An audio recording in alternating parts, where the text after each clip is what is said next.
Já estamos aqui ao vivo, né? Mais uma vez, dar um bom dia, que eu já dei um bom dia nos bastidores ali. Bom dia para Max Lânio, bom dia para Rafael, boa tarde, boa noite, a depender da hora que as pessoas forem acessar esta live. Um abraço aí, amigos. Fiquem à vontade para vocês poderem cumprimentar aí o pessoal. Bom dia, Dinalva, bom dia, amigas e amigos, bom dia, Rafael. Que todos nós sejamos muito bem-vindos a mais uma oportunidade de estudo dessa obra maravilhosa que é a obra de Amélia Rodrigues. Muito obrigado pela oportunidade de aqui estarmos juntos. Bem, agradeço a Dinalva pelo convite e deixo meu bom dia aqui para o amigo Max, para a Dinalva. Vamos ter uma manhã maravilhosa hoje, com certeza, estudando essa obra belíssima de Amélia. Bom dia. Fechado, Dinalva? Pronto, obrigada. Bom dia mais uma vez. Bom dia, Elcio Menezes também, que sempre nos ajuda. Ele é da Casa Espírita, Aprendizes, Caminho de Arará, Bahia. CR6, Serrinha. Eu sou do CR24, né, de Guanabi, região.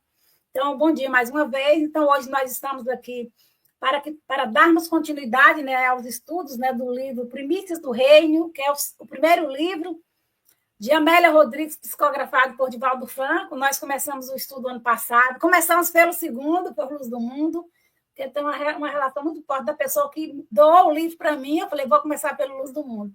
Aí retornamos para o livro Primícias do Reino, esse livro que já tem 58 anos, né, de psicografado, né, trazem mensagens, reflexões profundas e bastante atuais para nós, para que nós possamos buscar, né, e ver até como é que a gente pode estar colocando em prática essas mensagens, essas aprendizagens maravilhosas de Amélia Rodrigues. Então, neste momento, eu vou situar, né, falar com o pessoal que está acompanhando como é que vai ser a nossa atividade, mas antes disso eu vou passar uma música, né, que é uma prece tocada no clarinete por Delmídio Macedo, que vai servir de prece para nós, de maneira que vamos ajudar na energização aqui desta manhã. Eu vou colocar quanta luz é 2 minutos. São 2 minutos.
Então, aí nós vemos, né, pela clarinete, Quanta Luz, né, tocada por Delmídio Macedo.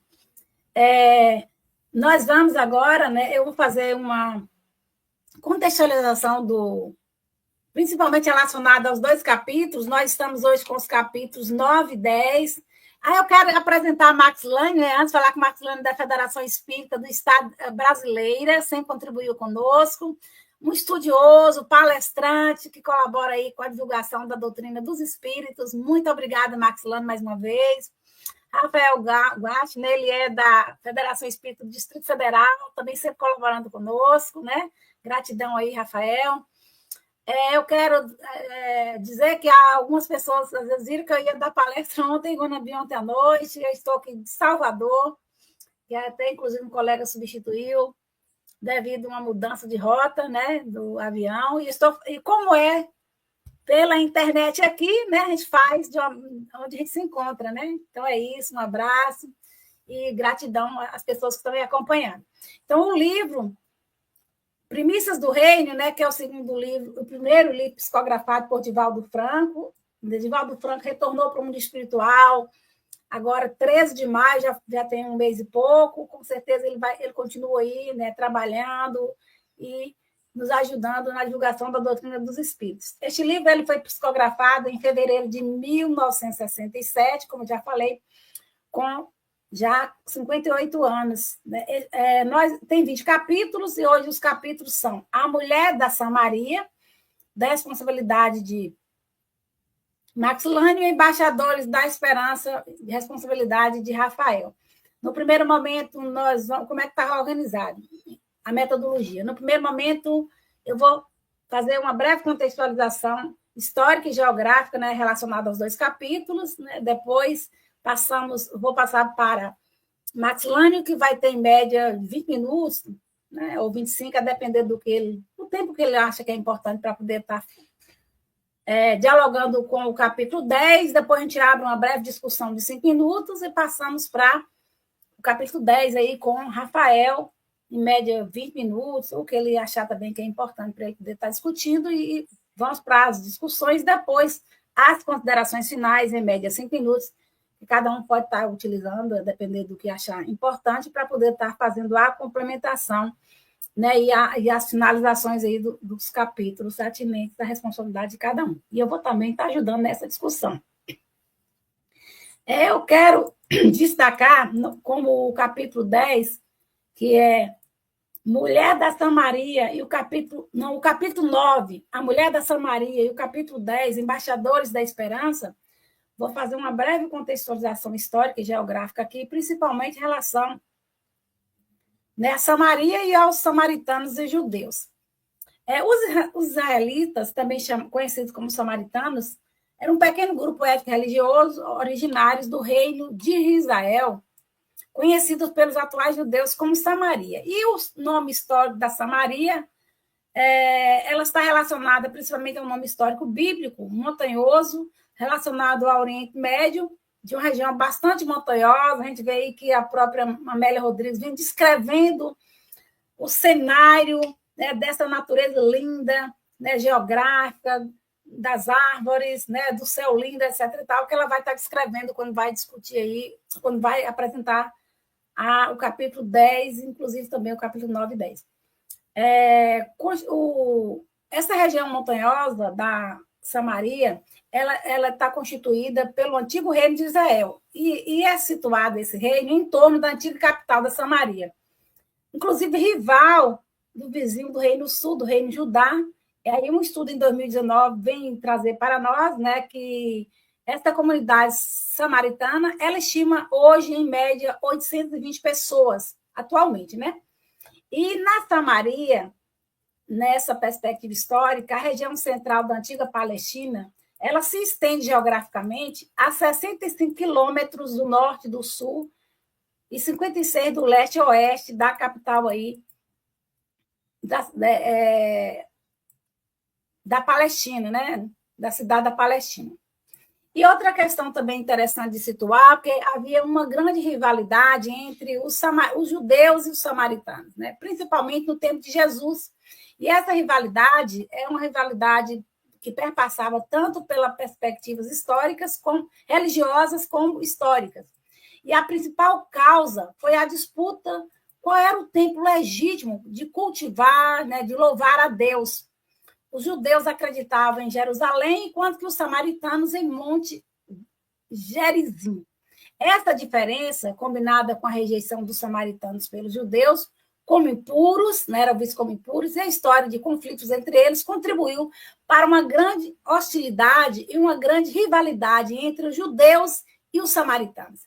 E aí a gente vê como Jesus vem trazendo, através, inclusive, do encontro com a mulher da Samaria, né, com a parábola dos samaritanos e reflexões belíssimas que Jesus vem trazer para nós.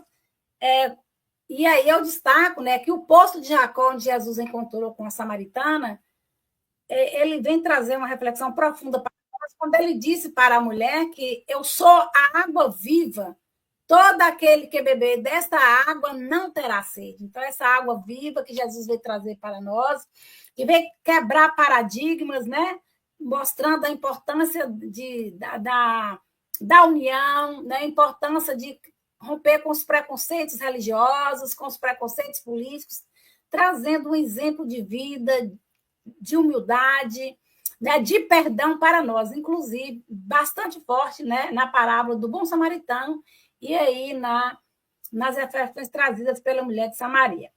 Em relação ao capítulo 10, né, Embaixadores da Esperança, logo no início, vai falar sobre, que é Rafael que vai estar discutindo depois, que Betarbara, ou casa de passagem, era relacionada a um rio próximo ao Rio Jordão, onde as caravanas se encontravam para pernoitar após atravessar esse rio, e nessas pernoites tinham muitas discussões, e aí quando Jesus, na época de Jesus, significa também a casa de travessia, um lugar onde as pessoas paravam para discutir, né, para que pudessem estar trazendo reflexões. E Jesus aproveitava, né, nessa passagem, casa de passagem, para trazer os seus ensinamentos, inclusive os ensinamentos para além dos 12 apóstolos, com várias outras pessoas que ajudavam nessa discussão a disseminar as luzes, né, e a disseminar a nova era aí, trazida por Jesus, a boa nova. E então essa casa de passagem, onde os vários embaixadores da esperança, né, trouxeram, né, reflexões profundas para nós, e onde também Jesus deixou-se batizar para que pudesse concretizar aí, né, a sua tarefa, né, a sua missão que ele assumiu para nos mostrar, né, como é importante, e ele é o nosso governador espiritual, luz do mundo, que nos ensina, que nos traz reflexões profundas e ensinamentos valiosos para que possamos, né, tomar como exemplo e vivenciar no dia a dia, dentro da nossa família, né, na casa espírita, no trabalho, de maneira que possamos acertar as arestas, né, através de várias e várias encarnações, e rumar à perfeição, que é o destino de todos nós, como a doutrina espírita vem trazer para nós, essa importância, né, de buscarmos colocar em prática aquilo que nós já planejamos no nosso planejamento reencarnatório, né, o planazicioso, aquilo que nós trazemos, né, para a gente poder alavancar a nossa evolução, porque o destino de todos nós é a evolução, é a felicidade. E aí, para fechar essas primeiras reflexões históricas, né, e também, por que não dizer, evangélicas e geográficas, é que Jesus, o espírito mais evoluído que pisou no planeta, foi o espírito que quebrou e rompeu paradigmas, né? De mostrar que é preciso a união, e é bastante atual, né? Neste momento que nós estamos vivendo, principalmente relacionado às questões históricas, às questões religiosas e políticas, né? E aí a gente vê como Jesus é o grande modelo para que nós possamos tomar como exemplo de vida e rumar à perfeição, como eu já falei, que é o destino de todos nós. Eu quero agora, né, dizer que Maxilane, mais uma vez, Maxilane, é uma honra com você, que você ficou para contar com você aqui hoje, né, que você está com o capítulo 9, A Mulher da Samaria. Você tem, em média, 20 minutos, ou que você quiser usar mais um tempinho, ou mais ou menos, fica a seu critério para poder explanar. Depois a gente abre uns 5 minutos para discussão coletiva, viu? Gratidão, Maxilane. Então, passando para a Maxilane, mas antes disso, eu quero dizer que Delmir Macedo está dando bom dia, né? Bom dia para Dinalva, bom dia para Maxilane, para Rafael. Delmir Macedo dormiu essa noite lá com os netos para cuidar dos 2 netos, mas logo, logo aí chega aqui. Então, um abraço aí. É com você, Max Lane. Obrigado, Dinalva. Bom dia, amigas e amigos. Sejamos todos muito bem-vindos. Prazer em revê-la novamente, né, Dinalva? Estávamos juntos há pouco tempo lá em Bom Jesus da Lapa e agora aqui novamente. Uma alegria poder falar dessa obra tão cara aos nossos corações, que é a obra de Amélia Rodrigues. Uma poesia que traz profundidades do Evangelho, traz bastidores do Evangelho, que nós não conheceríamos se não fosse pela bondade do mais alto que permitiu que descesse através das mãos de Divaldo, tanto quanto desceram muitas informações pelas mãos do Chico, que nos enriquece com conhecimentos além do que está escrito no próprio Evangelho. E é importante o modo poético dela contar, né? A gente vai observando como ela carrega a gente naquele cenário, a gente vai se vendo ali e vai sentindo, né, aquelas fragrâncias dos perfumes que ela descreve, aqueles oloendros que estão ali no caminho, mostrando as suas cores, enfim, todas as situações que são particulares daquela ambiência que, de alguma maneira, ela consegue trazer. E se ela consegue trazer, é porque provavelmente ela já viu aquela ambiência em tempo recuado. E é por isso que lá dos arcanos do psiquismo dela, ela consegue extrair aquele mesmo cenário daquela época. E ela descreve claramente, né, que Jesus faz uma escolha de ir por um caminho que não era o convencional, um caminho poerento, um caminho montanhoso, serpenteado por várias e várias montanhas, e um caminho que eram quase 50 quilômetros de distância entre o ponto de partida lá em Jerusalém até chegar naquele vale, né, quase 600 metros abaixo, que era conhecido como Vale de Siquém, ou Sicar, né, e onde estava instalada a comunidade de Samaria, bastante representativa, e onde estava um monumento que até aquele momento era utilizado como recurso de sobrevivência, que era o Poço de Jacó, né? E Jesus vai fazer esse caminho com seus apóstolos, cansativo, bastante. Veja, tudo a pé, gente, tudo fazendo aquele movimento em contato direto com a natureza, aquelas sandálias todas com os pés empoeirados, imagina o cenário. E ele fazia isso de moto próprio, com desejo, sabendo que tinha que ir para lá.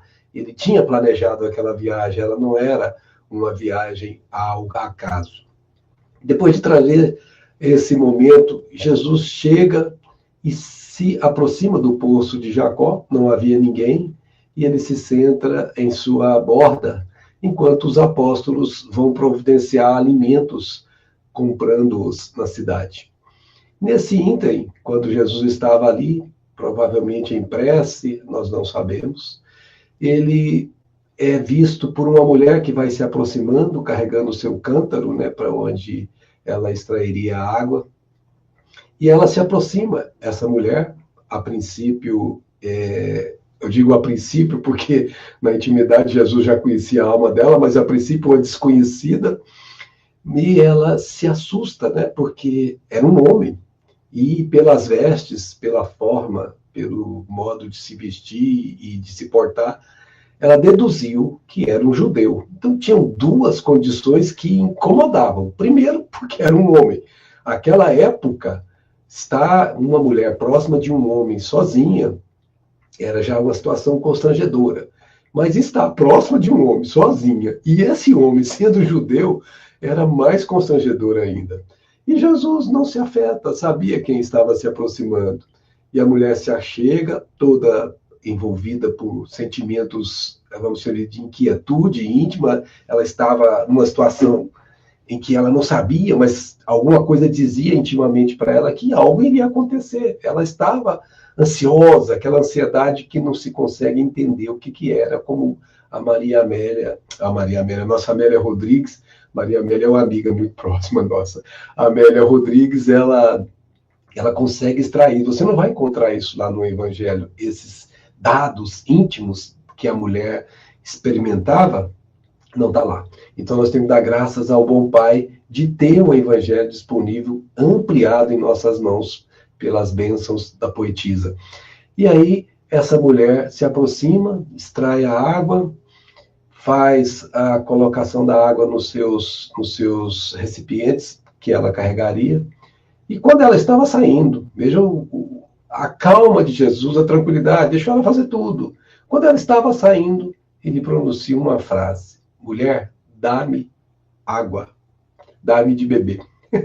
Aí a mulher olha para ele e ela, que já estava com aquela situação íntima desagradável, pensa, meu Deus, mas quem que ele acha que é? É homem, é judeu e ainda vai dirigir a palavra a mim, que sou mulher, que será que ele não sabe que, das nossas convenções? E intimamente ela fica como que, vamos dizer assim, eu vou dar uma resposta provocativa para esse sujeitinho, quem ele pensa que é. Mais ou menos assim seria o que se passava dentro do íntimo dela. E ela responde, como sendo tu, homem judeu, dirige a mim palavra que sou mulher samaritana. E aí a resposta não deixa de provocar uma profunda modificação íntima das sensações dessa mulher. Jesus vai responder para ela, mulher, se você soubesse quem te pede água, olha só como é a autoridade moral. Gente, essa palavra é importante. A autoridade moral só tem quem já a conquistou. E ele expressava sem nenhuma forma de querer fazer-se maior do que ela, mulher, se soubesse quem te pede água. Só quando ele fala isso, já é uma provocação para ela parar. E ela, obviamente, fica naquela situação, meu Deus, quem é que diz, né? Se eu te falo, mulher, quem eu sou, você é que me pediria água. E a água que eu te desse, você jamais precisaria beber, porque se chama água viva. Novamente, você não precisaria beber, porque ela vai jorrar como uma fonte inestancável na eternidade de sua vida. Eu estou falando com as minhas palavras, é claro, pessoal, mas usando o meu próprio sentimento, mas a expressão de Jesus está lá registrada tanto no Evangelho como na obra da nossa querida Amélia. Então, é importante a gente perceber que naquele momento, é o que a gente chama de tocar. Jesus conseguiu provocar nela movimentos diferentes daquela audácia que ela tinha antes dito, quem és tu? Né? Ela já aqui sentiu alguma coisa. E olha como ela vai responder para ele. Ela não vai usar mais uma conotação apenas de alguém que ela estaria próxima. Ela vai dizer Senhor. De onde é que ela vai extrair essa palavra Senhor? Da autoridade moral que, de alguma forma, dentro dela, fez movimentos que ela tinha certeza, daquele momento em diante, que ela não estava diante de qualquer um. E ela vai fazer uma pergunta bem humana, né? O senhor não tem nenhum recipiente aqui, como que vai tirar água? E você sabe, né, mais ou menos assim, falando com as minhas palavras, que esse poço é o poço do nosso pai, Jacó, e ele próprio, né, ali usou essa água, usou água para os seus filhos e para os seus animais, e aí você não tem de onde tirar. Como é que você vai tirar água? E aí, Jesus, de novo, ela falando palavras humanas e Jesus respondendo com palavras espirituais. Qualquer que beber da água, tornará a ter sede. Essa água humana, essa água da fisiologia, ela é necessária ter reposição. Mas aquele que beber da água que eu lhe der, nunca mais terá sede. Por quê? Porque a água que eu lhe oferecer se fará nele uma ponte, uma fonte de água que saltará para a vida eterna. Então veja que aquela expressão fica muito forte, muito marcada. Tanto fica forte que ela imediatamente não consegue mais se conter. E ela diz que ela pede essa água. O Senhor me dá essa água então, para que eu não tenha que vir mais aqui tirar a água. Então veja que até agora ela ainda não conseguira assimilar o que era realmente o que Jesus estava falando. Ela estava preocupada em não ter que fazer o serviço de ir buscar a água fisicamente, que deveria ser cansativo. Mas ela ainda não tinha conseguido aprender aquela profundidade das palavras. E Jesus, percebendo isso, diz para ela, mulher, vai chamar o teu marido e vem cá. Vamos lembrar que Jesus estava ali com uma missão muito importante. Ele sabia exatamente o que queria. Nós vimos com a Dinalva nos relatando que havia uma querela entre os homens, ou as pessoas de Samaria com as pessoas da Judéia, e eles tinham uma revanche muito grande, uma animosidade muito grande, e Jesus estava ali para começar o processo de reconciliação, ou pelo menos oferecer as condições para isso. E ela, então, Jesus, obviamente, vai utilizá-la como recurso para isso e vai dizer a ela, vá buscar o teu marido. Por quê? Porque ele queria que aquela mensagem chegasse a muito mais pessoas. E que, de fato, nós iremos ver ao final que Jesus passa alguns dias lá fazendo a pregação da Boa Nova. E aí, ele sempre com brandura, nunca se alterando, deixando aquela voz que deve ser uma voz magnética, que provoca profundas modificações na criatura, ele fala isso para ela e ela envergonha-se. Porque naquela época, uma mulher não ter um marido, como era a situação dela, como nós vamos ver, era uma situação complicada, era uma situação envergonhadora. E ela realmente se envergonhava disso. E ela disse, humilhada, porque estava diante de um homem que era judeu e que era um senhor, que ela sabia que era um senhor. E ela disse, não tenho marido. E Jesus, é claro, disseste bem, não tenho marido. Pois que 5 maridos tivestes, e agora o que tens não é teu marido. Isto disseste em verdade, disse Jesus. Gente, imagina você na posição da mulher. Aquele homem que você nunca viu, que você agora sabe que é um senhor, devassa o seu íntimo, vai naquilo que mais te afeta, aquilo que mais te recalca, que é o que ela trazia como problema íntimo que ela não tinha resolvido. Ter tido 5 maridos que ela não tinha mais e o último que ela tinha não era marido. E aí ela percebe que ele realmente não era qualquer um. Tu és profeta, ela vai dizer. E realmente Jesus consegue entrar na intimidade das pessoas como entrou na intimidade dela. Por quê? Porque era esse o momento para aquela alma em específico. Daquele momento, aquela mulher nunca mais seria a mesma. Daquele contato com Jesus, a vida dela se transformara profundamente, como se transformou de tantos outros, como Paulo, por exemplo, que era Saulo, que no contato direto com Jesus Espírito, se transformou daquele momento em diante para sempre. Tantas e tantas pessoas, personagens do Evangelho, que no contato com Jesus vão se transformar. Essa foi mais uma delas. E aí ela não consegue conter-se, porque as querelas, como bem disse Dinalva no começo, elas eram fundamentadas, sobretudo, na questão de adoração.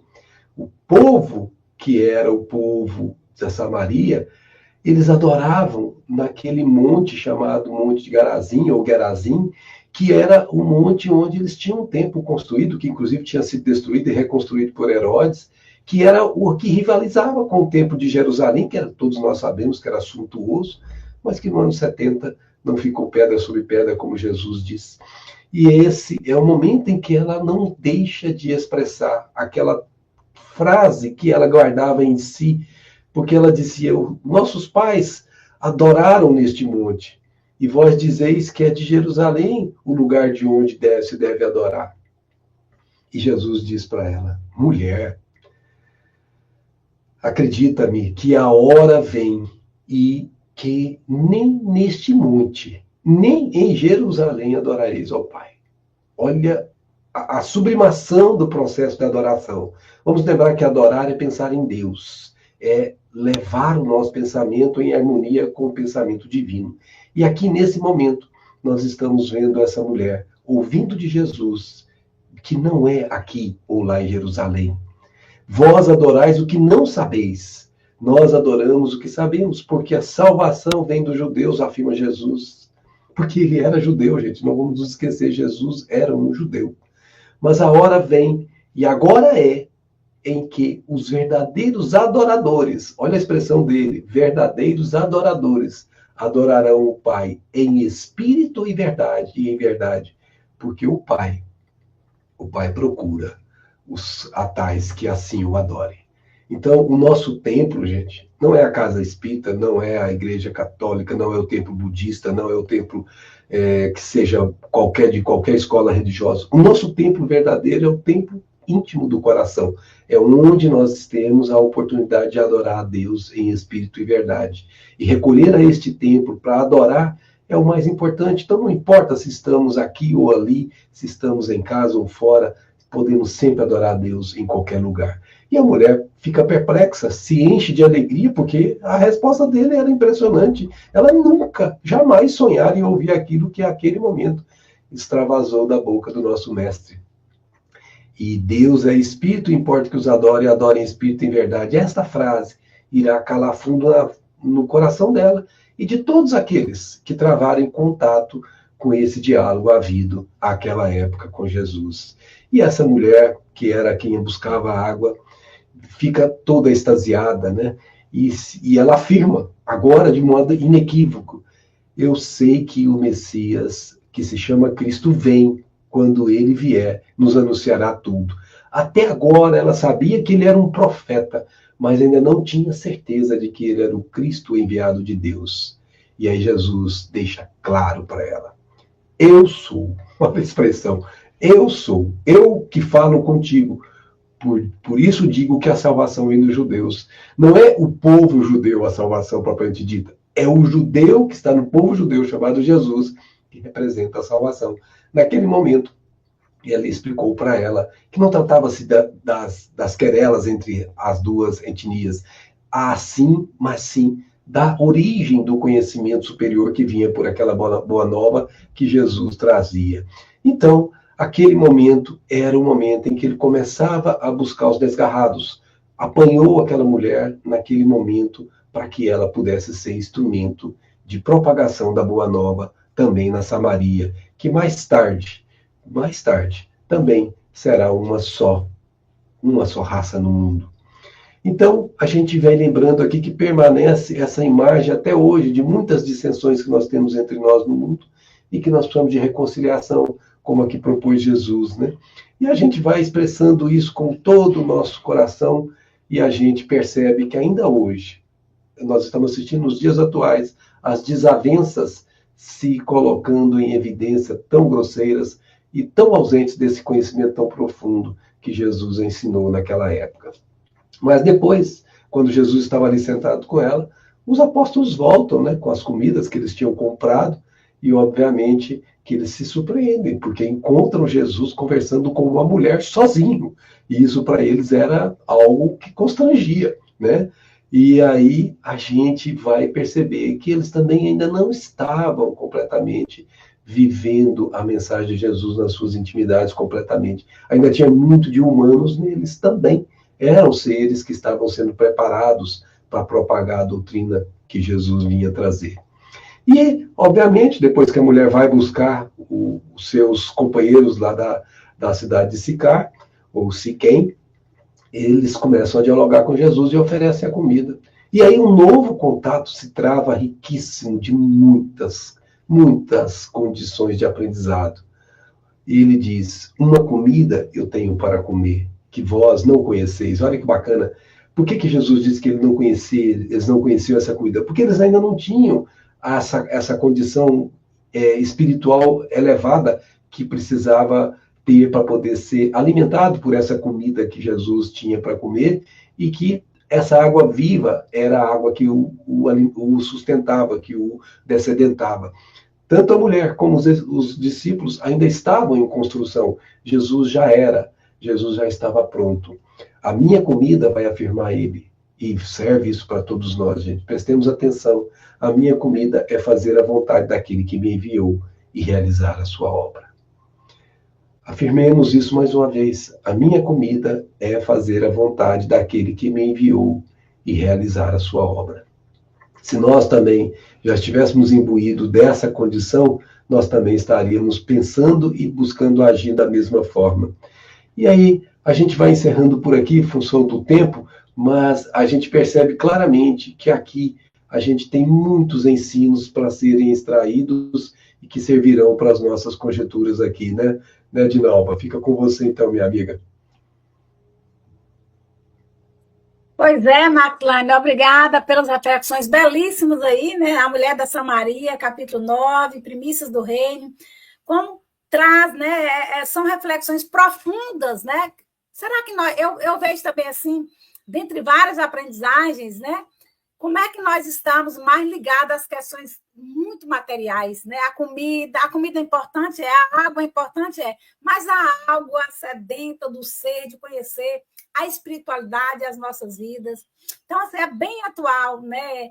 Este capítulo é bem atual. Então, eu agradeço imensamente a você, Maxilane, viu? Muitas pelas reflexões trazidas e profundas aqui para nós.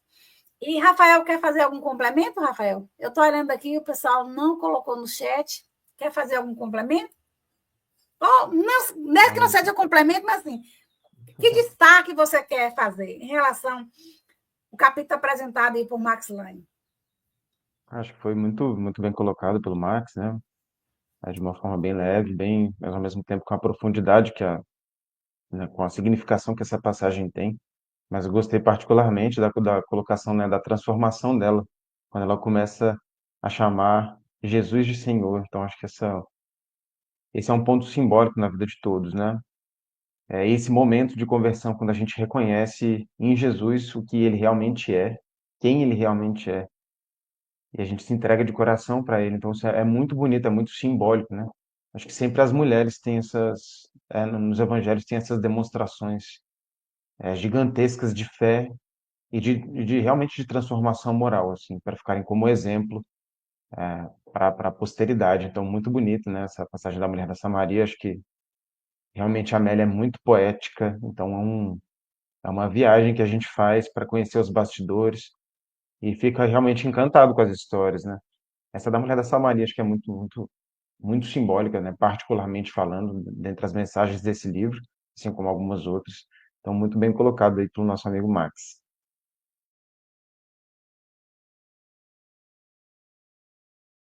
Fechado, Dinalva? Eu fecho e acabo esquecendo. Quando vai, assim, é tão forte, né? Jesus chegar naquele tempo. Uma mulher da Samaria, que estava lá no poço de Jacó, ele vai para ela, mulher, me dê de beber, me dê água, me dê de beber. E ela, homem e judeu. Então, assim, duas categorias muito fortes. Então, Jesus quebrou paradigmas, né? Trazendo para nós a importância da gente poder nos enxergar como espírito. Rompeu com a questão da adoração do templo. Vamos adorar no íntimo do nosso ser, o Deus Pai, né? Essa perspectiva que vai romper fronteiras do que nós estamos adorando. É claro, cada um está num estágio, né? Que precisa do santo para adorar, etc. e tal. Mas vamos voltar para o nosso íntimo, para o nosso ser. O que Deus representa para nós? O que Jesus representa para nós? Esta mulher, como você colocou, ela é um grande exemplo de mudança, né? Depois, no outro capítulo, ela continua, ela vai ser uma das pessoas, né, que vai estar lá também, continuando e propagando, né, e divulgando a mensagem de Jesus. Então, ela se tocou no seu íntimo. Mas o Messias chegou, né? Então, assim, são reflexões profundas, né, de humildade, de união. A parábola do samaritano, ela vai dialogar muito com esse capítulo 9 aí, não é, Maxilane? E foi o samaritano que cuidou daquele homem que estava caído. E o samaritano, visto pelos judeus como pessoas de más vidas, né? Com pessoas que não poderiam relacionar tanto na dimensão da questão política, como também da questão religiosa. Mas Jesus tomou o samaritano, Jesus tomou a mulher da Samaria como exemplo para que nós possamos romper com esses preconceitos que nós temos de religião, com os preconceitos que nós temos para com outra pessoa que professa uma política diferente, né? E assim por diante. Eu estou trazendo para mim mesma, viu, gente? No sentido de poder romper. Porque nós conhecemos a teoria, mas às vezes nós temos dificuldades de colocar essa teoria em prática, principalmente dentro do nosso âmbito familiar, principalmente dentro do centro espírita, mais dentro da nossa casa, né? Por isso, mais uma vez, lembrando aqui também, que Emmanuel vem nos também ensinar da importância de sermos o exemplo do bom samaritano dentro da nossa casa, de sermos o exemplo da mulher de Samaria dentro da nossa casa. Né? Começar dentro da nossa casa, que é o grande desafio. Então, eu penso que esse capítulo nos convida a isso, nos convoca para que nós possamos fazer essa mudança interior, principalmente a partir dentro do nosso âmbito familiar. Então, assim, outras reflexões poderemos também estar trazendo nas considerações finais. Eu quero mais uma vez agradecer a Max Lane e quero lembrar aqui para vocês, né, tanto para Rafael como Max Lane, como as pessoas que estão aqui registrando no chat, que tem uma pessoa assistindo lá na comunidade quilombola de Araçá, Cariacá, que fica no município de Bom Jesus da Lapa, Maxana, a 20 quilômetros de Bom Jesus da Lapa, que é Dona Abenice. Um abraço, Dona Abenice, aqui pelo Zap, ela está assistindo, que eu mando para ela. Ela não escreve aqui, mas ela me fala, né, pelo áudio, que ela está assistindo. Então, gratidão, Dona Benice. E sempre depois ela fala, eu aprendi isso, e aí? O que quer dizer isso? Eu estou aprendendo, me ajuda a entender. Então, Dona Benice é uma quilombola que nos acompanha sempre. Então, gratidão, Dona Benice. Só um destaque aqui, sabe quando eu conheci Dona Benice nessa vida, que eu já sei que ela é de outras e outras vidas? Foi quando eu fui fazer mestrado na comunidade quilombola de Araçá-Criacaca, porque eu fiz pesquisa em 2007. Eu fiquei na casa dela. Aí, no doutorado, eu voltei em 2008 na casa dela, e nós temos relações. Ela já veio aqui em Salvador, né? Então, Dona Benice, vou levar em Runavi logo, logo, de vez em quando eu a visito. Então, assim, é uma pessoa maravilhosa que está aí assistindo. Então, gratidão, Dona Benice. Então, Rafael, capítulo 10 agora com Rafael, né, Rafael? Com você, que é o capítulo Capítulo 10. Capítulo Os 10, que vai Embaixadores da falar Esperança. sobre os embaixadores da esperança. Então, é com Rafael para fazer a sua apresentação, depois a gente abre para a discussão. Bom, de nova, né, já vou agradecer aqui novamente. A Dinalva até chegou a introduzir rapidamente essa passagem dos Embaixadores da Esperança quando falou da casa de passagem. Então, essa mensagem de Amélia começa justamente falando dessa casa de passagem, né, chamada de Tabara. Ela ficava num val do Rio Jordão, né, um local onde a água era mais rasa e onde as pessoas aproveitavam para fazer as travessias, né, ali do rio a pé ou de cavalo. Então era muito comum que naquele local, como o Dinalva falou, que as caravanas se encontrassem, as pessoas colocassem tendas, né, porque estavam em passagem para cidades mais distantes, então acabavam pernoitando ali naquela região. E nesse momento aqui, da mensagem dos Embaixadores da Esperança, que eu vou comentar daqui a pouquinho quem são, já haviam muitas notícias, né, da mensagem de Jesus. Elas estavam chegando a locais mais distantes, né, que os viajantes estavam levando as coisas que estavam ouvindo, que estavam vendo. E esse local específico do Jordão, ele era muito especial, porque era o local onde João pregava e onde João realizava os batismos, né? O batismo como um simbolismo, né, de uma lavagem de pecados, uma lavagem simbólica de pecados, né, para abrir os caminhos daquelas pessoas ali para o Senhor. Naturalmente, como foi explicado por Emmanuel em O Consolador, na pergunta 298, nós devemos entender o batismo como uma invocação das bênçãos para pessoas que estão se reunindo, né, no Instituto da Família, mas sem a necessidade de um ato material ali de lavagem. Mas realmente esse símbolo, né, de invocação de bênçãos, né, para o renascimento, para espíritos que estão reencarnando, que estão chegando para as famílias. Então, esse era o contexto ali, né, daquela região.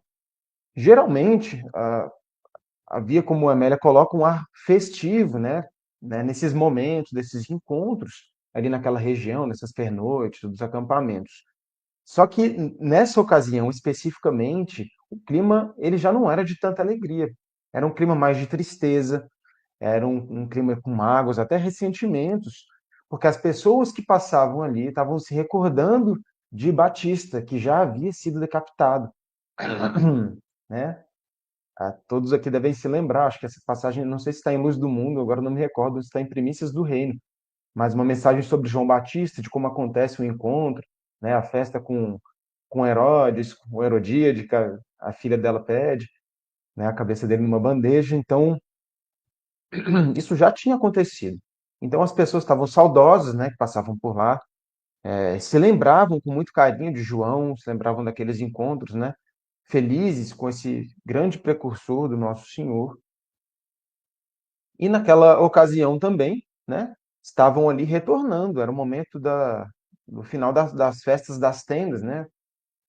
Festas das tendas era uma das festas mais antigas para o povo hebreu, né? Ela é conhecida como Sukkot, e, marcante no calendário judaico e tinha um significado, né, especialmente ali atrelado à peregrinação no deserto. né, aos 40 anos após do êxodo dos hebreus ali, né, da saída do Egito. Então eles ficaram peregrinando por todas essas décadas e essa festa ela é em homenagem à memória dessa peregrinação no deserto.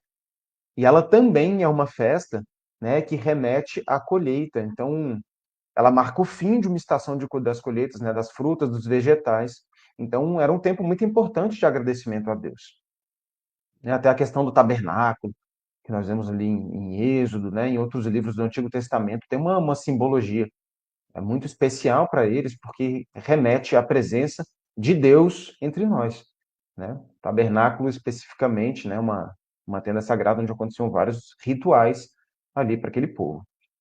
Então esse era o contexto. Estava tudo acontecendo, eles estavam descendo, né, das festas, estavam aproveitando ali o itinerário para visitar parentes, passar em cidades mais próximas e acabavam comentando, recordando tudo aquilo que havia passado, né, naquela região, acabavam falando de Batista, de Jesus.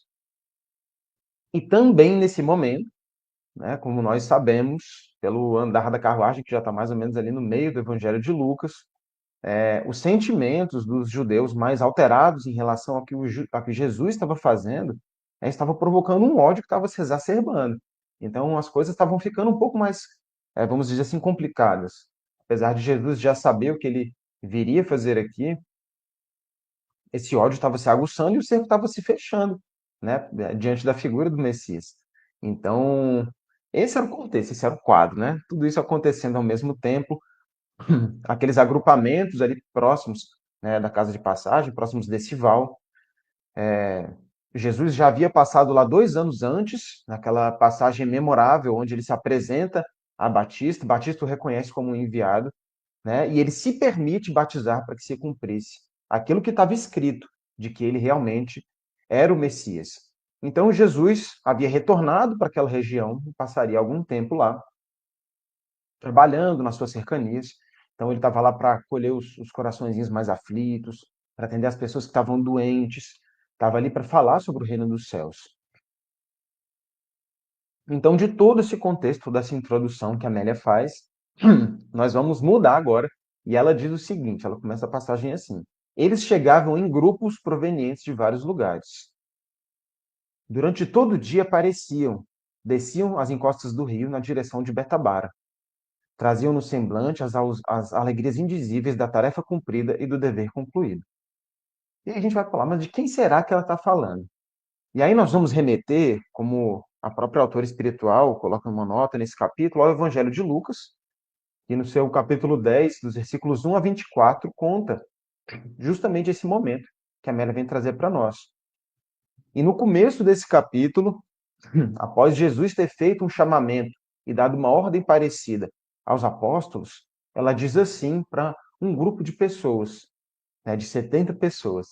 Fala, e depois disto, designou o Senhor ainda outros 70 e mandou-os ir adiante da sua face, de dois em dois, a todas as cidades e lugares onde ele havia de ir.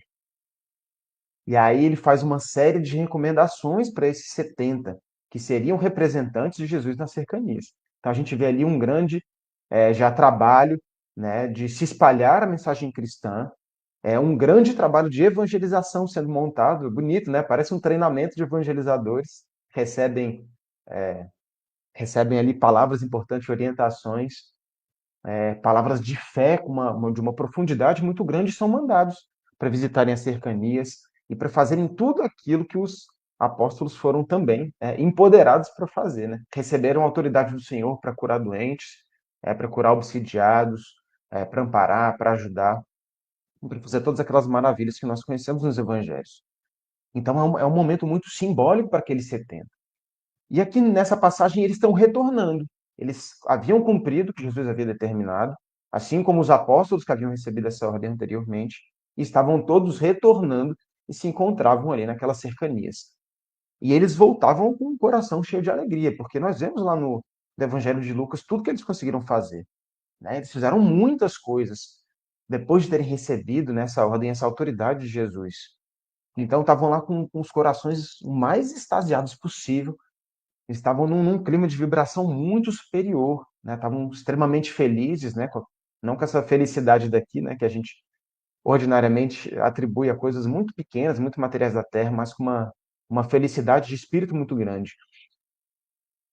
E eles tinham visitado não só as cidades, né, mais populosas, como a Amélia coloca, mas eles tinham se enfiado nas aldeias menores, tinham cruzado montanhas. Então, simbolicamente, como ela diz, eles tinham abrido clareiras e tinham preparado uma terra de corações para uma sementeira muito importante, né? Aquelas sementinhas do evangelho que seriam plantadas ali e que germinariam cada uma ao seu tempo, né? E que renderiam uma 10, outra 30 e outra 100. Então, olha só que coisa bacana que estava acontecendo, né? Todos aqueles grupos reunidos ali nas cercanias, na borda, nas margens do rio, e queriam falar sobre aquilo. E a gente estava ali naquela região, as chuvas tinham parado, estava uma neblina, um clima bem gostoso, e eles estavam ansiosos esperando Jesus voltar. Jesus não estava lá naquele momento, né? Jesus tinha saído, ele estava atendendo a diversos necessitados. A gente sabe que Jesus não teve um momento de ócio, de preguiça na missão dele. Ou ele estava meditando, ou ele estava, né, nesse momento íntimo com o Pai, ou ele estava atendendo as pessoas, amparando, né, doando todo esse amor, dando esses exemplos aí, né, como a passagem que o Max relatou para a gente, uma quebra de convenções, né, quando encontra uma mulher, fala com ela, uma samaritana, para mostrar que quando a gente ama, a gente ama. A gente está ali, tem uma pessoa precisando de ajuda e a gente está ali para atender. Então Jesus estava atendendo os necessitados nas cercanias. E eles começam, né, a recordar, começam a falar dessa missão que eles tinham recebido, né, de que Jesus tinha escolhido os 12, depois tinha mandado esses 70, e eles falam, né, rememoram Jesus falando, né, eis que vos mando como cordeiros ao meio de lobos. Não leveis bolsa, nem alforje, nem alparcas. Em qualquer casa onde entrardes, dizei primeiro, paz seja nesta casa. Se aí houver algum filho da paz, repousará sobre ela vossa paz, e se não, voltará para vós. Ficai na mesma casa, comendo e bebendo do que eles tiverem, pois digno é o obreiro de seu salário. Então, uma exortação de fé, né? Maravilhosa. Fala, não leva nada, só vão, sigam para pregar, para levar a mensagem do reino, essa mensagem de amor, de justiça, né? Para levar a mensagem de que o enviado, de que o Messias está aqui, de que tudo está acontecendo agora, tudo aquilo que havia sido esperado durante tantos anos está acontecendo nesse momento. Então, Jesus primeiro dá uma ordem de fé para todos esses apóstolos, né? E isso é muito bonito. E ele continua, né? Eles continuam lembrando, falando para que eles não entrassem de casa em casa, para que eles curassem os enfermos, para que eles pregassem a palavra e falassem, ó, é chegado a todos vós o reino de Deus. E ele falava também para que se eles entrassem em alguma casa e eles não fossem recebidos, que eles dizessem, ó, até o pó da vossa cidade que se nos pegou, nós sacudimos sobre vós. Mas sabei que o reino de Deus já é chegado. Então, para que eles permanecessem com a paz que ofereceram, para que não levassem, né, sentimentos de mágoa, de ressentimento, caso não fossem aceitos. Porque a mensagem espírita não é de imposição, a mensagem do Cristo não é de imposição, não é de violência. Nós não vamos empurrar isso goela abaixo de ninguém. E os próprios apóstolos levaram sua paz e ela pegaram de volta sem carregar nenhum tipo de sentimento. Mas deixaram o povo alertado, porque tudo aquilo estava acontecendo naquele momento.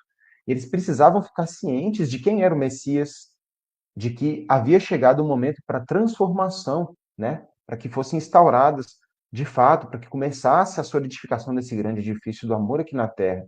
Né? Jesus tinha vindo para quebrar todos esses paradigmas, para dar cumprimento à lei, e o povo era livre, poderia aceitar essa mensagem, poderia receber já Jesus Cristo.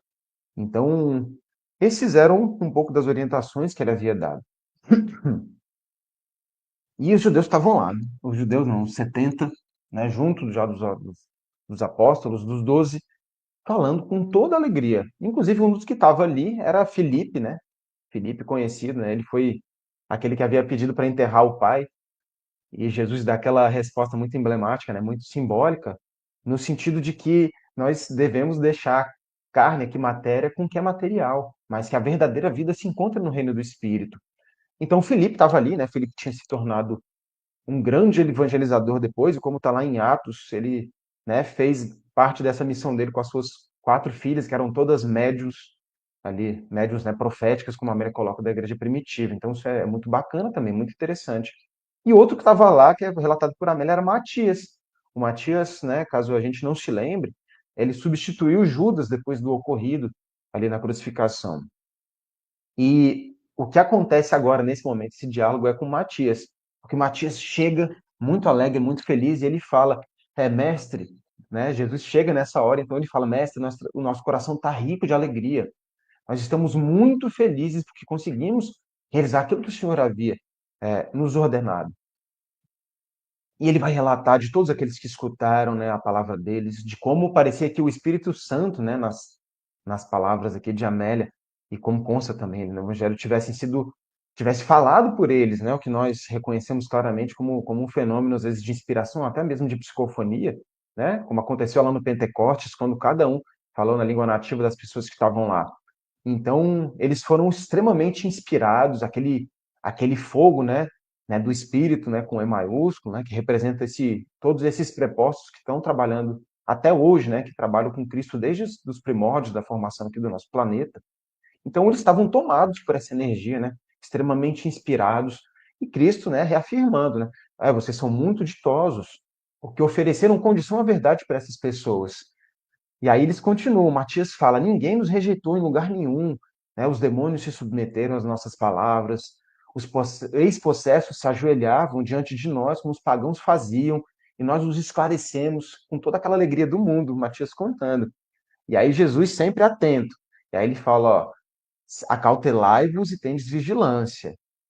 Acautelai-vos, porque o mal é untuoso e a presunção envenena o espírito. Então Jesus nunca deixava, né, nunca perdia uma ocasião de manter o evangelho dentro das bases que ele precisava ser mantido, especialmente naquela época onde ele estava se consolidando e se formando nas suas bases, porque Jesus já não tinha muito mais tempo entre eles. E Matias continua, né, toda aquela empolgação, ele fala que eles não tiveram sede, não tiveram fome, não sentiram dores, né? Então, tudo aquilo que Jesus havia dito para que eles fizessem, eles fizeram, e eles realmente foram acolhidos naquelas casas, então conseguiram cumprir sua missão. E Matias fala que eles levantaram, fizeram paralíticos andar, eles conseguiram curar cegos, e Jesus sempre aproveitando cada pausa de Matias para dar um ensinamento. E aí ele fala: eu vos acrescento a força de resistirdes ao mal, ao inimigo da verdade. E ele fala: mas ainda não é o suficiente. E aí Matias ouve Jesus e continua, né? Ele fala: e eles cantaram hosanas depois que viram tudo que nós fizemos, depois que nós falamos do Senhor, depois que nós levamos essa mensagem. Ele muito feliz, muito animado. E aí Jesus tem uma fala muito simbólica. Depois de toda essa, né, essa alegria, né, de Matias na sua fala, porque Jesus precisava, como diz a Amélia, manter firmes e dignas as diretrizes do Evangelho nascente nos corações. Então Jesus tinha essa preocupação. E aí ele fala algo que é muito simbólico, que talvez seja o coração dessa mensagem, que é o que fica para nós. Ele diz: não vos alegreis porque se vos submeteram os espíritos. Ou seja, não se alegrem porque as pessoas para quem vocês pregaram, para as pessoas que vocês beneficiaram, né, se submeteram a a minha palavra. Ele fala assim: alegrai-vos antes por estarem os vossos nomes escritos nos céus. E parece uma coisa curiosa, né? Por que será que Jesus falou isso? E aí a Amélia, se a gente for voltar lá para o finzinho do capítulo, ela vai explicar justamente o seguinte. Ela fala que ter os nomes escritos nos céus, né? Para ele significava uma oportunidade de servirem, ou seja, eles estavam designados como grandes servidores da causa da verdade, que seriam e já estavam sendo encaminhados periodicamente à Terra. Então, eles não estavam ali só naquela vez, mas seriam um grupo de servidores missionários que durante muitas e muitas encarnações seriam convidados a retornarem, como Jesus havia falado, como ovelhas no meio de lobos, reencarnariam, renasceriam durante muitos séculos afora, inclusive devem estar aqui entre nós hoje, para recordar os ensinos de Jesus, para usar esses recursos para continuarem submetendo esses espíritos, seriam portadores né, desse grande poder de oratória, seriam grandes inspirados da mensagem do nosso Senhor e Mestre Jesus, seriam escritores, né, brilhantes, e continuariam preparando os dias, né, do Consolador para que o reino de Deus se instaurasse plenamente aqui na Terra. Então, quando Jesus, né, fala isso, ele fala para que eles não se alegrassem com o resultado em si, mas, na verdade, com a alegria em servir. Isso é uma coisa muito bonita, né? Se a gente for pensar. E nós vemos em diversas mensagens, especialmente sobre evangelização, né? Digo porque trabalho lá na. Trabalhei acho que a vida inteira com evangelização, já tenho uns bons aninhos, né? Os Espíritos também falam para isso, que baste ao trabalhador a alegria de servir. Então, o trabalho não é para ficar olhando para trás para ver se a semente brotou. O terreno foi preparado, a semente foi semeada, que baste para o trabalhador a alegria de servir e que a gente continue seguindo adiante. Então, era um pouco disso.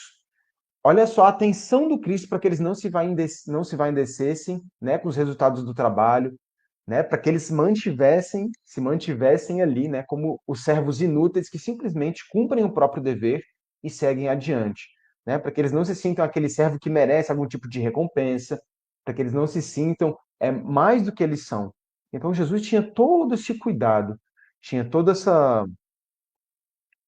esse trabalho, todo esse carinho para que o evangelho permanecesse ali, justamente nos trilhos que ele precisava seguir.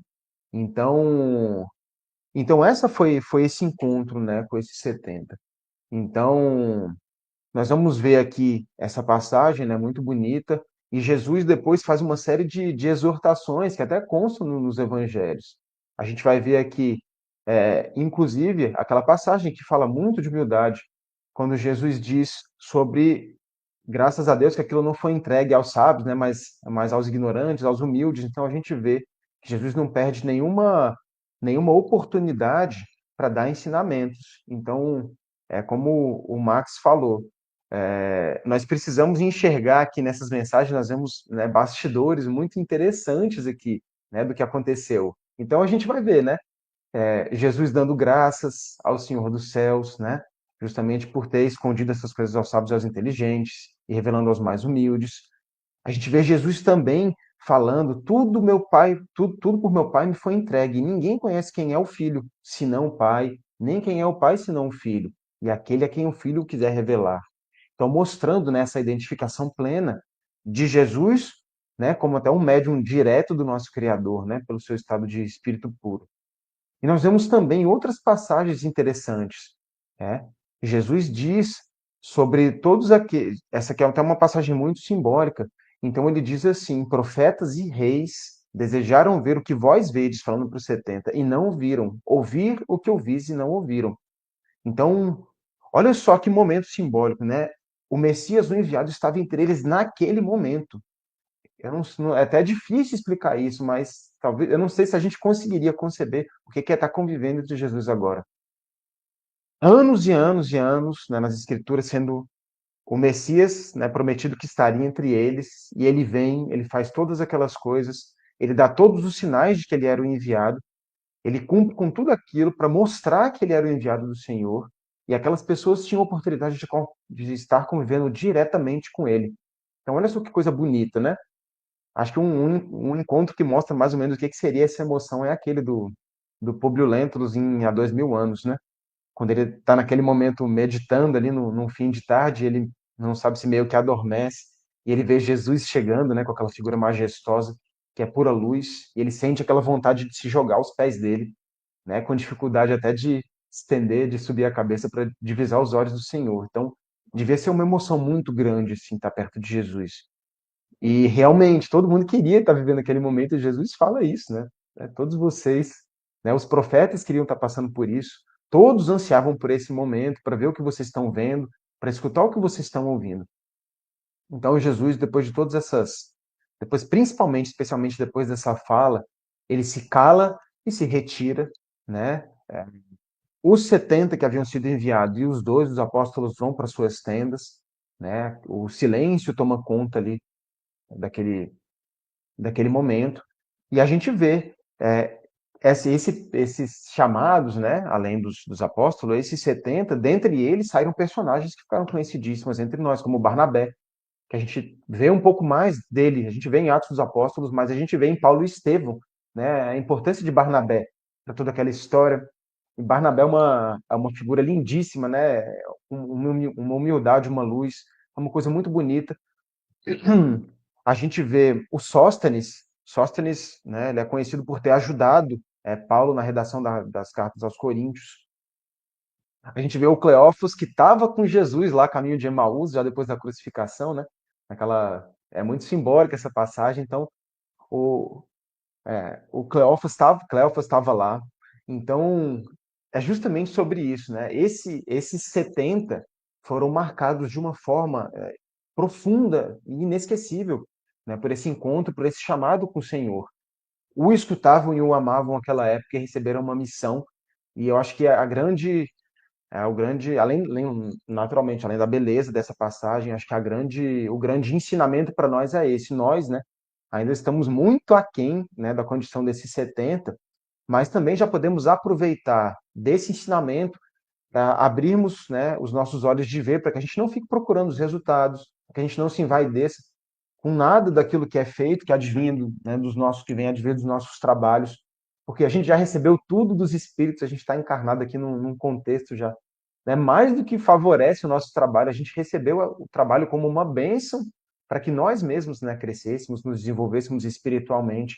Então, que a gente né, tenha essa preocupação em manter o Evangelho nos caminhos que ele precisa ter, né, num caminho de retidão, nos preocupando sim com a alegria de servir, de agradar o Senhor, e não ficar olhando para trás para ver os resultados, mas que a gente se preocupe em semear, né, com o nosso coração aberto, com a maior dedicação, com o maior amor e com o maior carinho. Os resultados, né, eles vão ficar a critério do nosso Senhor e Mestre Jesus Cristo. Eles são de Deus, a frutescência e o tempo de cada um. E o nosso papel aqui é semear, é amar o máximo que a gente puder, né, e confiar, né? Logicamente que a gente se alegra, né? Divulgar o evangelho já é uma alegria. Às vezes, essas coisas que acontecem, né, na divulgação da palavra são gratas ao nosso coração, mas isso não é o principal, né? A gente precisa se acautelar dessas coisas, como diz, né, o Senhor aos 70, mas principalmente buscar a alegria, né, do serviço inútil, como diz aquela passagem que também está no Evangelho de Lucas, né? Dos servos que sabem que estão simplesmente cumprindo o seu dever, para serem servos, né, fiéis ao Senhor. Então, acho que a grande mensagem dessa passagem é essa. Já agradeço muito a Dinalva, né, mais uma vez, e ao Max aqui por estar com a gente nessa manhã. Gratidão aí também a Rafael Guache, né, pelas reflexões belíssimas do capítulo 10, os embaixadores da esperança, né, do livro Primícias do Reino. A gente vê como são várias reflexões que a gente pode tirar, né? Será que nós somos também embaixadores da esperança? Até que ponto? É claro que estamos caminhando, né? Mas até que ponto nós estamos sendo, né? Isso é importante. Então, são reflexões belíssimas que nós agradecemos, viu, Rafael? E a gente vê assim, que este capítulo, né, esses embaixadores da esperança, tem como mensagem bem importante, como você já destacou, Rafael, é a divulgação do Evangelho de Jesus e a prática da caridade, de maneira que possamos levar a esperança, principalmente aos corações que estão em aflitos, né? Que estão em aflitos. Isso é importante. Será que nós estamos levando esperanças? Será que nós estamos sendo pessoas mais proativas? Estamos escutando? Estamos tendo alentos positivos? São reflexões que nós podemos tirar deste capítulo e tantas outras, né? Então, os embaixadores da esperança são aqueles, né, e aquelas que estão levando palavras, estão disseminando a boa nova, né? Estão também exemplificando a boa nova e buscando a reforma interior, né? Buscando, né, a mudança do interior, a renovação espiritual. A divulgação, né? Nós estamos divulgando o espiritismo com certeza, né? Através dos estudos, através das palestras, através dos próprios exemplos que nós estamos dando. Mas até que ponto nós precisamos cada vez melhorar, né? Como é que nós estamos praticando a caridade, né? Dentro da nossa família, como eu já falei, da casa espírita, né? Do trabalho que nós estamos vivenciando no dia a dia.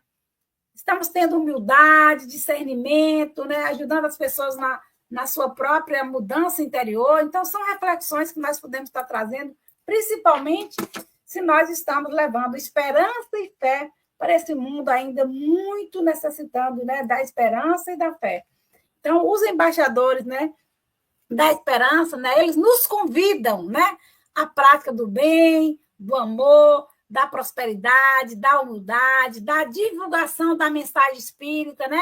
No dia a dia, levando o consolo, levando a esperança, para que nós possamos contribuir, né, para a reforma íntima e para a evolução espiritual das pessoas que estão convivendo conosco no dia a dia. Então, são mensagens belíssimas, né, que os mensageiros da esperança trazem para nós. A gente vê os 12, os 70 e tantas outras pessoas que já tinham, né, isso no projeto reencarnatório através de várias e várias reencarnações, né? É importante a gente ver isso, né? Que os embaixadores da esperança trazem para nós o capítulo. Eu quero também abrir aí, né, para Marcos Lânio, né, se ele fazer as reflexões, se ele, né, que ele acha importante dialogar, mas antes disso, eu quero dizer, né, que Dilma Cotrim, lá de Igaporã fica próximo a Bom Jesus da Lapa, viu, Marcos Lânio, que você fez a palestra, mas fica em média, não sei se uns 70 quilômetros, 80 de Bom Jesus da Lapa, né? Bom dia, Dilma. Dilma lá de Igaporã, Bahia. É com você, muito bom, Rafael. Que bom que você minuciosamente conseguiu nos levar àqueles momentos. Eu já estava ali sentado naquela praia do Rio Jordão, ali junto com os meninos nas tendas, ouvindo Jesus. É muito bom a gente reviver esses momentos. Muito obrigado, amigo. E é importante a gente lembrar, né, que se não fosse por Amélia Rodrigues, esses benfeitores que têm vindo nos trazer essas nuances, né, esses detalhes dos bastidores, que obviamente os apóstolos não puderam registrar por absoluta razão natural de espaço e tempo, se nós não saberíamos a história de Matias, nós não conheceríamos os detalhes de Cleófas, nós não conheceríamos os detalhes daquele comentário que eles tinham da repercussão da morte de João. Enfim, é muita fonte, como disse você, nós temos uma imensidade de conhecimentos, de informações, de pontos que são suficientes para nos acordar e nos colocar naquele momento em que nós temos que estar, que é o de trabalhar e servir na obra do Senhor, né? E é importante a gente lembrar, né, que quando Jesus estava lá com os nossos queridos amigos lá na Samaria, naquele diálogo ainda que ele travava com os seus apóstolos no retorno da compra dos alimentos, ele diz o que o Rafael colocou muito bem aí na sua explanação, que um é o que semeia e outro o que ceifa. Quando você fica muito preocupado para ver se você está dando resultado do que você está semeando, você acaba perdendo tempo. Por quê? Porque a semeadura é da sua alçada. Você está convidado como um dos 70 a fazê-la. Mas a colheita não te pertence, não. Provavelmente, como disse Jesus, eu vos enviei a ceifar, onde não trabalhastes. Outros trabalharam, e vós entrastes no seu trabalho. Lá na frente, você, numa outra encarnação, entrará nessa ceifa que você pode ter feito a semeadura lá atrás. Então, minha amiga e meu amigo, é muito comum a gente ver pessoas que se desanimam porque parecem não ver resultados, parece que o mal está sobrepondo ao bem na visão deles, e eles ficam descoroçoados, ficam desanimados. E não, lembra de Jesus, tem de bom ânimo, eu venci o mundo. Nós também temos que ter esse bom ânimo. Nós temos que lembrar que nós estamos aqui na condição de trabalhadores, de servidores da obra de Jesus. E fazer isso com essa certeza de que a ceifa virá oportunamente, nos dá toda a tranquilidade de que cumprimos a nossa parte, né? E quando Jesus, para encerrar a nossa fala, quando Jesus passou alguns dias ali com os samaritanos, e muitos o ouviram, né? Nós vamos ouvir alguns que diziam, né? Já não é pelo teu dito que nós cremos, dizendo daquela pessoa que falava de Jesus, porque nós mesmos o temos ouvido e sabemos que este é o verdadeiro Cristo, o Salvador do mundo. São palavras de um daqueles membros da Samaria que travaram contato com Jesus. E nós, pessoal, da mesma forma como aquele morador da Samaria, nós também já travamos contato com Jesus. Não é necessariamente que a gente tenha o contato direto fisicamente. Paulo, por exemplo, não teve o contato direto fisicamente. Mas nós temos contatos espirituais com Jesus quando nós entramos nesse cenário que a gente aqui vê maravilhosamente descrito, narrado pela nossa poetisa, nós estamos ali travando aquele contato novamente, provocando as inflexões íntimas dentro de nós. E essas inflexões íntimas são as que fazem a diferença, porque são a partir delas que nós fazemos as transformações que nos farão verdadeiros discípulos do Senhor. Então, minha amiga e meu amigo, já me despedindo de vocês, com muita alegria no coração por estar aqui, conclamamos todos nós a servir e a amar, a perdoar e sempre, sempre amar. Porque se a gente faz isso, a gente está seguindo a boa nova de Jesus. A gente está seguindo os passos deles. A gente está, como ele disse, se queres vir após mim, negue-se a si mesmo. Nesse momento nós estamos negando a nossa personalidade para que Jesus cresça e viva em nós, como disse Paulo. Já não sou eu quem vivo, mas o Cristo de Deus que vive em mim. Então nós precisamos buscar isso. Não estamos estudando aqui num domingo, amanhã tão radiosa como essa de hoje, apenas por prazer de estudar, mas para que elas façam sentidos em nossa intimidade, essas lições, e elas calem fundo, provocando em nós movimentos, como bem disse Rafael, Jesus não tinha ociosidade, nós também, se queremos seguir os passos dele, também não podemos ter. Gente, muita paz a todas, muita paz a todos, muito obrigado pela oportunidade de aqui estar convosco, muita paz. Muita paz e gratidão, Max Lânio, né, pelas reflexões belíssimas, né, pelas considerações finais, assim, com chave de ouro, dizer assim que é uma honra tê-lo mais uma vez aqui, como eu já te falei. Então, em nome do Núcleo Espírita Obreiros do Porvir, de Guanabi, Bahia, e da União Espírita de Guanabi, nós agradecemos imensamente pelas suas reflexões belíssimas e profundas, viu?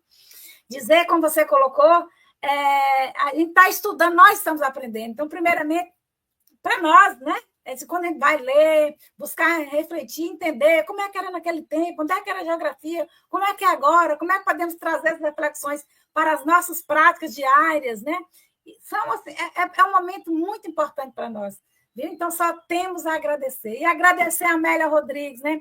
Agradecer a Divaldo Franco, agradecer aos nossos anjos guardiães, que com certeza estão nos ajudando, nos inspirando, nos dando forças. São os embaixadores da esperança, né? Estão servindo aí de exemplo para nós. Então, só gratidão, gratidão e muito obrigada, viu? Muito obrigada. Eu só quero fazer uma correção aqui, que eu falei que Igaporã lá para ficar mais ou menos 89, mas que é Riacho. A Edilma falou, não, 102 quilômetros, né? A distância de Igaporã a Bom Jesus da Lapa. Gratidão aí, Dilma, viu? Muito obrigada. E você, Rafael, fazer suas considerações finais aí para eu poder te agradecer também de coração, né, pela sua grandiosa contribuição, que você sempre, né, vocês os trabalhadores da última hora aí nos ajudando, né? E você literalmente foi trabalhador da última hora essa semana, né, que eu te fiz o convite, você foi lá para quarta-feira, quarta foi quinta, foi quarta. Eu fiz o carro de quinta, mas te convidei na quarta.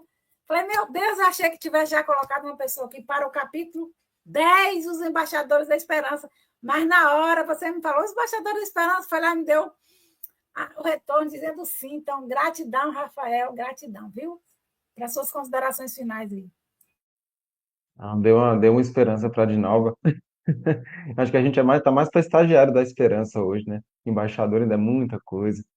Mas gostei muito da fala de Dinalva sobre o nosso papel na pregação. Acho que hoje nós estamos fazendo o nosso papel aqui de forma muito humilde, claro, né? Quem somos nós, mas estamos aqui atuando assim como os nossos irmãos atuaram no passado, né? Para divulgar o Evangelho. Hoje a gente tem o beneplácito aqui, né? A bênção desses meios de comunicação vai ficar registrado, então pode ajudar posteriormente pessoas que queiram estudar as obras. Vai me ajudar se um dia eu precisar estudar o capítulo 9, né? Eu vou consultar o Lânio aqui, vai ser uma ferramenta bacana. Então, realmente chama muita atenção para esse nosso papel na divulgação do Evangelho, né? Estava até pensando aqui quando o Dinalvo falou, né? Se os enviados, os 70, eles abriram lugares novos onde o Evangelho não havia chegado ainda, olha só, né? A responsabilidade do nosso trabalho. E o Max, que é lá da FEB, eu sei que eles têm trabalhos importantíssimos, né? De divulgar o Evangelho aqui na América do Sul, né? Eu já tenho amigos, né, que já trabalharam na FEB, que iam a vilarejos muito distantes, você precisaria até de barco para levar a mensagem espírita, então eu acho que isso é muito bacana, né? Porque os 70 lá do passado agora deram esse ensinamento e a gente está replicando, né, na nossa simplicidade, né, toda essa garra, todo esse amor pela divulgação da mensagem de Jesus. E eu acho que é como o Max falou também aqui no final, né, o nosso trabalho, né, vou até reforçar, nosso trabalho é de semeadura, porque a colheita não nos pertence. Então, que a gente não desanime, eu acho que o Max foi muito feliz. A gente não deve desanimar num trabalho de evangelização, no trabalho de ESD, em trabalho de palestra, se a gente estiver no atendimento fraterno, porque se a gente está levando o evangelho, cada pessoa tem um tempo, a natureza não dá saltos, nós temos o nosso tempo.